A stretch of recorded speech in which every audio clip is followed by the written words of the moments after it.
Aku secara terbuka memperkenalkan diri siapakah aku, dengan mengatakan bahwa aku meminta mereka dalam keramah tamahan mereka untuk sudi berbaik hati mendengarkan perkataan dari seorang peziarah yang menganggap mereka sebagai saudara, sebab memiliki asal-usul yang sama dan akhir yang sama, dan pengharapan, yang meski tidak umum adalah penuh kasih, untuk membawa mereka ke rumah Bapa dan menyebut mereka sebagai saudara untuk selama-lamanya, dalam sukacita besar di surga.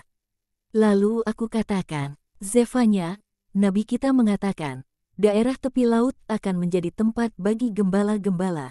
Mereka akan menghantar kawanan ke sana untuk merumput. Di antara rumah-rumah Askelon mereka akan berbaring pada malam hari. Dan aku menjelaskan gagasanku dengan mengatakan, gembala utama telah datang di antaramu.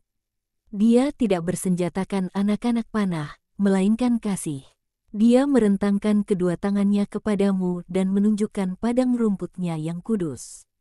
Dia mengingat masa silam hanya untuk berbelas kasihan kepada manusia atas perbuatan jahat yang mereka lakukan dan sudah mereka lakukan terhadap diri mereka sendiri melalui kebencian. Seperti anak-anak bodoh, sementara mereka dapat melegakan begitu banyak penderitaan dengan saling mengasihi satu sama lain, sebab mereka adalah saudara. Tanah ini, aku katakan, akan menjadi tempat bagi gembala-gembala kudus, para hamba dari gembala utama, yang sudah menyadari bahwa mereka akan memiliki padang-padang rumput tersubur mereka di sini dan kawanan terbaik mereka, dan hati mereka, dalam tahun-tahun sisa hidup mereka, akan dapat beristirahat dengan memikirkan hatimu dan hati anak-anakmu. Dengan terlebih akrab mesra dibandingkan rumah-rumah yang paling bersahabat, sebab Yesus Tuhan kita akan menjadi guru mereka. Mereka memahamiku. Mereka mengajukan padaku pertanyaan-pertanyaan, bukan, mereka mengajukan kepada kami semua pertanyaan-pertanyaan.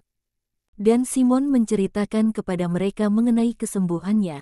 Saudaraku berbicara kepada mereka mengenai kebaikanmu terhadap mereka yang miskin.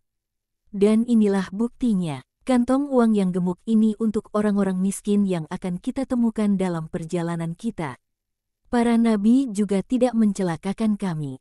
Yudas tidak mengatakan sepatah kata pun. Baiklah, kata Yesus menghibur, Yudas akan melakukannya dengan lebih baik lain kali. Tadinya dia berpikir bahwa dia melakukan yang benar dengan melakukan apa yang dia lakukan itu. Dan sebab dia bertindak untuk suatu tujuan yang jujur, dia tidak berbuat dosa. Dan aku sama puasnya terhadapnya. Tidaklah mudah menjadi seorang rasul, tetapi orang belajar. Aku menyesali satu hal saja, bahwa aku tidak memiliki uang ini sebelumnya dan bahwa aku tidak bertemu denganmu tadi. Aku membutuhkannya untuk sebuah keluarga yang menyedihkan. Kita dapat kembali, masih awal, tetapi, maafkan aku, guru. Bagaimana denganmu? Apakah yang engkau lakukan? Tidak ada. Tidakkah engkau menginjili? Aku berjalan-jalan, lewat keheninganku aku katakan kepada seorang pelacur, tinggalkan jalan hidupmu yang penuh dosa. Aku bertemu seorang anak laki-laki, agak sedikit nakal, dan aku menginjilinya dan kami bertukar hadiah.